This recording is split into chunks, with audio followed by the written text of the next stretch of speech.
Stars Express with Anjaneytra. Unedited Ajay Netra ಜೊತೆ radio ಸಿಟಿಯಲ್ಲಿ ನಾನ್ ನೇತ್ರ.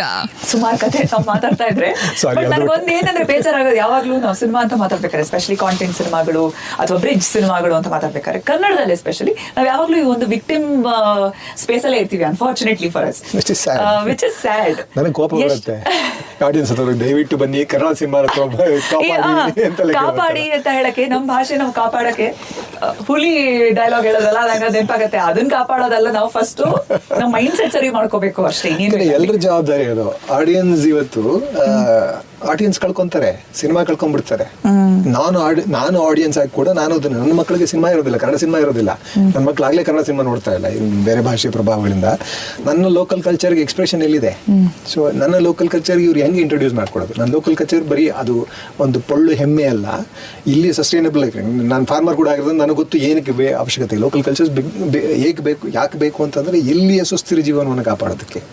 ಇಲ್ಲಿಯ ಸುಸ್ಥಿರ ಜೀವನ ಯಾಕೆ ಬೇಕು ಅಂತಂದ್ರೆ ಇಲ್ಲಿರೋ ರಿಸೋರ್ಸಸ್ನ ಕಾಪಾಡೋಕ್ಕೆ. ಇಲ್ಲಿರೋ ರಿಸೋರ್ಸ್ ಯಾಕೆ ಕಾಪಾಡಬೇಕು ಅಂದ್ರೆ ತುಂಬ ದಿವಸ ಬರಬೇಕು, ನೆಕ್ಸ್ಟ್ ಜನರೇಷನ್ ಅದು ಉಳಿಬೇಕು. ಸೊ ನಮ್ಮ ಸಂಸ್ಕೃತಿ ಬೇಕಾಗತ್ತೆ, ಇಲ್ಲಿ ಲೋಕಲ್ ಕಲ್ಚರ್ ಬೇಕಾಗತ್ತೆ. ಲೋಕಲ್ ಕಲ್ಚರ್ನ ಅಂದ್ರೆ ಈ ಭ್ರಮೆಗಳು, ದೇವರುಗಳು ಎಲ್ಲಾನು ಬಿಟ್ಟು ಪ್ರಾಕ್ಟಿಕಲ್ ಥಿಂಗ್ಸ್ ಅವ್ರುಗಳನ್ನ ಉಳಿಸ್ಕೊಳ್ಳೋದಕ್ಕೆ ಇಲ್ಲಿ ಭಾಷೆ ಬೇಕು, ಇಲ್ಲಿ ಮಾಧ್ಯಮ ಬೇಕು. ಜೊತೆಗೆ it has to be social expression ಅಲ್ವಾ? ಒಂದು ಮೀಡಿಯಮ್ ಆಫ್ ಸೋಷಿಯಲ್ ಎಕ್ಸ್ಪ್ರೆಷನ್ ಕಳ್ಕೊಂಡ್ಬಿಟ್ರು ಅಂದರೆ ಅವ್ರಿಗೇನು ಇರಲ್ಲ, ಎಕ್ಸ್ಪ್ರೆಷನ್ಗೆ ಮಾಧ್ಯಮ ಇರಲ್ಲ. ನಾಳೆ ಒಂದು ದಿವಸ ದೊಡ್ಡ ಅನ್ಯಾಯ ಆಯಿತು ಅಂತ ಹೇಳೋದಕ್ಕೆ ಅವ್ರಿಗೆ ದನಿ ಇರಲ್ಲ.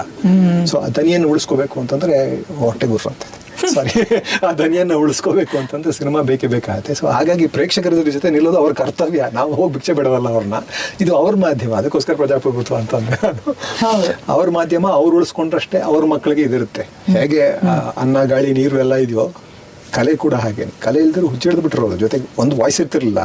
ಇನ್ನೊಂದು ಎಲ್ಲಾನು ಕಲೆ ಅಂದ್ರೆ ಬರೀ ಸಿನಿಮಾ ಮಾತ್ರ ಅಂತಲ್ಲ, ಮ್ಯೂಸಿಕ್ಗೆ ಇವತ್ತೇನಿದೆ, ಆರ್ಟ್ಗೆ, ಅಥವಾ ನೀವು ಈಗ ಒಂದು ಪೇಂಟಿಂಗ್ ಎಕ್ಸಿಬಿಷನ್ ಅಂದರೆ ಎಷ್ಟು ಜನ ಹೋಗಿ ನೋಡ್ತಿದ್ದೀವಿ, ನಾಟಕಗಳನ್ನ ಎಷ್ಟು ಜನ ಹೋಗಿ ನೋಡ್ತಾ ಇದ್ದೀವಿ. ಹೊಟ್ಟೋಗ್ತಾ ಇದೆ, ನಿಧಾನಕ್ಕೆ ಹೊಟ್ಟೋಗ್ತಾ ಇದೆ. ನನ್ನ ಮಕ್ಕಳನ್ನೇ ಕರ್ಕೊಂಡು ಹೋಗೋದಕ್ಕೆ ಸಿಕ್ಕಾಪಟ್ಟೆ ಕಷ್ಟ ಪಡಬೇಕಾಗಿದೆ ನಾವು. ಎಕ್ಸ್ಪೋಜರ್ ದೊಡ್ಡದಾಗ್ತಾ ಇದೆ, ಟೆಕ್ನಾಲಜಿ ಬೆಳೀತಾ ಇದೆ, ನಿಜ. ಎಲ್ಲವೂ ಹಳೆಯ ಫಾರ್ಮ್ಗಳೆಲ್ಲ they have to somehow evolve themselves. ಇದಕ್ಕೆ ಅಡ್ಜಸ್ಟ್ ಮಾಡ್ಕೊಂಡು ಬರಬೇಕಾಗ್ತದೆ ನಿಜ. ಬಟ್ ಸ್ಟಿಲ್ ಆ ಮಾಧ್ಯಮ ಉಳ್ಕೊಳ್ಬೇಕಾಗತ್ತೆ, ಯಾಕಂದರೆ that's the most sustainable medium ನಮಗೆ. ಯಾಕಂದರೆ ಬಂಡವಾಳ ಇಲ್ಲದೇ ಮಾಡೋಕ್ಕೆ ಸಾಧ್ಯ ಅಲ್ಲ. ಯಾರೋ ಒಬ್ಬ ಪೇಂಟರ್, ಒಬ್ಬರು ಡಾನ್ಸರ್, ಒಬ್ಬ ನಾಟಕಕಾರ, ಇವೆಲ್ಲ ಜನಗಳ ದನಿ. ಬರೀ ಬಂಡವಾಳ ಮೇಲೆ ನಿರ್ಧರಿತವಾಗ ಆಗದೆ ಇರುವಂಥ ದನಿ. ಅದೇ ಕ್ಯಾಟಗರಿಯಲ್ಲಿ ಸೀರಿಯಸ್ ಸಿನಿಮಾಗಳು ಬರ್ತವೆ, ಈ ಥರದ ಶೇರ್ ಆಫ್ ರಿಸ್ಕ್ ಸಿನಿಮಾಗಳು ಬರ್ತವೆ. ಇವನ್ನೆಲ್ಲ ಅವ್ರು ಉಳಿಸ್ಕೊಂಡ್ರೆ ಅವ್ರಿಗೆ, ಅವ್ರ ಮಕ್ಕಳಿಗೆ, ಎಲ್ರಿಗೂ ಉಳಿದಾಲೆ, ಎಲ್ರಿಗೂ ದನಿ ಇದೆ.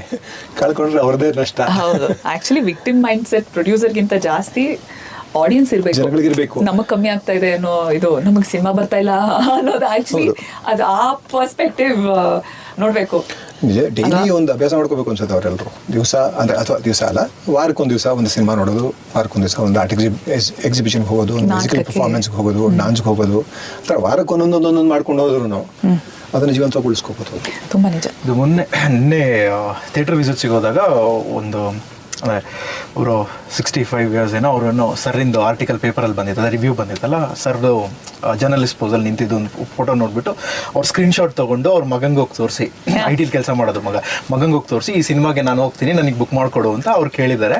ಸರಿ ನೀನು ಹೋಗ್ತೀನಿ ಅಂದರೆ ನಾವೆಲ್ಲ ಬರ್ತೀವಿ ಅಂತ ಫುಲ್ ಫ್ಯಾಮಿಲಿ ಬಂದಿದ್ದಾರೆ. 8-9 ಜನ ಏನೋ ಬಂದಿದ್ದಾರೆ. ಅಂದರೆ ಇಬ್ಬರು ಚಿಕ್ಕ ಮಕ್ಕಳು, 15-16 ವರ್ಷ, ಮತ್ತು ಅಜ್ಜ ಅಜ್ಜಿ, ಮತ್ತು ಮಗ, ಇಬ್ಬರು ಮಕ್ಕಳು, ಮತ್ತು ಅವ್ರ ತಂಗಿ, ಎಲ್ಲರೂ ಫುಲ್ಲು. ಅವ್ರು ಬಂದಾಗ ಸಿನಿಮಾ ತುಂಬ ಅಪ್ರಿಷಿಯೇಟ್ ಮಾಡಿ ಹಿಂಗಿದೆ ಹಂಗಿದೆ ಎಲ್ಲ ಹೇಳಿ ಕೊನೆಗೆ ರಿವ್ಯೂಸ್ ಎಲ್ಲ ಕೊಟ್ಟಾದ್ಮೇಲೆ ಅವ್ರ ನಂತರ ಕೇಳಿದೆ, ಸರ್ ನೆಕ್ಸ್ಟ್ ಏನು ಮಾಡ್ತಾ ಇದ್ದೆ? ನಾನು ಇದು March 1 ಜಾಯ್ನಿಂಗ್ ಡೇಟ್ ಇದೆ ಸರ್, ಕೆಲಸಕ್ಕೆ ಹೋಗಬೇಕು ಅಂತ. ಅವರು ಯಾಕೆ, ಏನಾಯಿತು, ಸಿನಿಮಾ ಚೆನ್ನಾಗೇ ಇದೆಯಲ್ಲ ಸರ್, ಗೊತ್ತಿಲ್ಲ ನೆಕ್ಸ್ಟ್ ಏನು ಅಂತ, ಸದ್ಯ ಕೆಲಸಕ್ಕೆ ಹೋಗಬೇಕು, ಆಮೇಲೆ ಮುಂದೆ ನೋಡ್ತೀನಿ.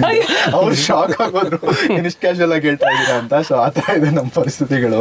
ಅಂದರೆ the thing is like next ಏನಂತ ಗೊತ್ತಿಲ್ಲ, ಲೈಕ್ ಟು ಅಪ್ರೋಚ್ ಪ್ರೊಡ್ಯೂಸರ್ಸ್ ಹೇಗೆ ಏನು, ಲೈಕ್ ಅದೆಲ್ಲ ಪ್ರೋಸೆಸ್ ಇರೋದ್ರಿಂದ.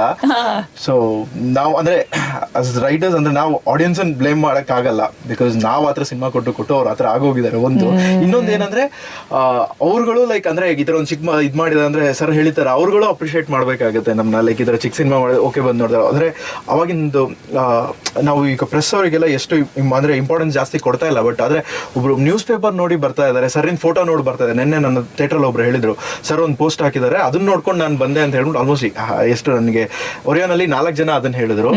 ಆವಾಗ ಇದೆ ಅಂದ್ರೆ ಸರಿನ್ ಫ್ಯಾನ್ ಫಾಲೋಯಿಂಗು, ಪ್ರೆಸ್ ಇದನ್ನೆಲ್ಲ ಫಾಲೋ ಮಾಡ್ಕೊಂಡು ಬರೋ ಸ್ವಲ್ಪ ಜನ ಇದ್ದಾರೆ, ಬಟ್ ಜಾಸ್ತಿ ಜನ ಲೈಕ್ ದೇ ಡೈಲ್ಯೂಟೆಡ್. ಹೌದು ಹೌದು. ಸೊ ಹಾಗಾಗಿ ಎಲ್ಲಾ ಕಡೆ ರಿಸ್ಕ್ ಎಲ್ಲಾನಿದೆ.